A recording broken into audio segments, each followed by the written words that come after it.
வருமானிப்போம். அதுக்குதான் நான் உறுதியாகவே சொல்லியிருக்கேன், நடக்கிறதுதான் நடக்கும். ஆனா நடக்கிறத தாங்குற ஆற்றலே ஞானத்தில் கிடைக்கும். அதுக்கப்புறம் நடந்து முடிஞ்ச பிறகு என்ன செய்யறதுங்கிறதுக்குள்ள இப்ப புரியுதா? அப்ப பிறவினுடைய பயனை உண்மை வாழ்க்கையை நாம் அனுபவிப்பதற்கும் நாமெல்லாம் இறை சொத்துதான், நாமெல்லாம் இறைதான், இறை படைப்புதான்ங்கிறத அறிவை பெறுவதற்கும் நமக்கு கை கொடுப்பது ஞானம். அப்ப ஞான பயணத்தில் நம்ம பயணித்தால் மட்டும்தான் இந்த ஆற்றலையும் இந்த பலத்தையும் பெறும். அதனால நல்ல ஞாபகம் வைத்துக் கொள்ளுங்கள். இன்றைய நம்ம சிந்தனையில் நாம் தெளிவாக தெரிய வேண்டியது, கடைசி நாம் போய் சேர வேண்டிய இடம், நம்முடைய இலக்கு, நம்முடைய குறிக்கோள் எதுன்னா இறை.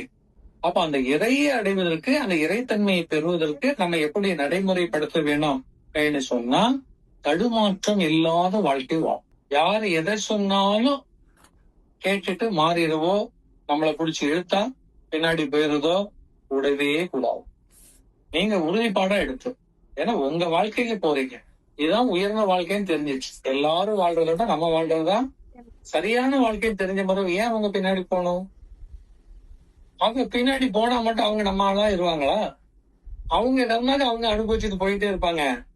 நீங்க அவங்கள நம்பி போவீங்க, அவங்க செத்து போயிட்டான்னு வைங்க, செத்தப்ப அவங்க எங்கேயோ போவான், நீ எங்கேயோ போவ.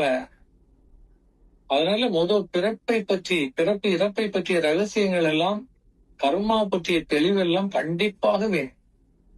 கர்மா தெரியாம ஞான பயணத்துல போகவே முடியாது.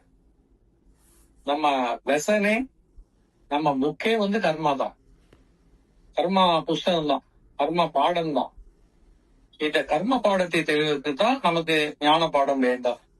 அந்த ஞான பாடத்தை கொடுப்பது இறைவியர். எனவே உண்மையான வாழ்க்கையை, நாம் வாழ வந்த வாழ்க்கையை வாழ்ந்து அடுத்தால வாழ்க்கையே இல்லாத இறைநிலை சேர்வதற்கு ஞான பயணம் கை கொடுக்கும் என்று சொல்லி இந்த வண்ணம் இந்த உபதேசத்தை நிறைவு செய்கிறேன். வாழ்வோம்.